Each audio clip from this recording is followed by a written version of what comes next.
Hello guys, welcome back to our channel.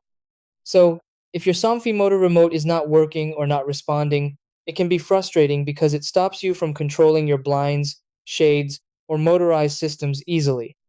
You might press the buttons and get no response, or the motor may react inconsistently, which makes it feel like something is broken.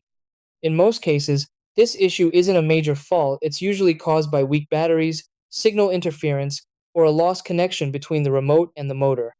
Since these systems rely on wireless communication, even small disruptions can affect performance. The good part is that you can usually fix this problem quickly by going through a few simple steps. So, in this video, I'll guide you through the exact steps to restore your Somfy remote and get it working smoothly again. Try these. 1. Replace the remote batteries with new ones. 2. Restart the motor system by turning power off and on. 3. Ensure there are no obstacles blocking the signal. 4. Repair the remote with the motor using the pairing process.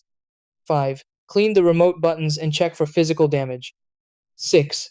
Test the remote to confirm it is controlling the motor properly.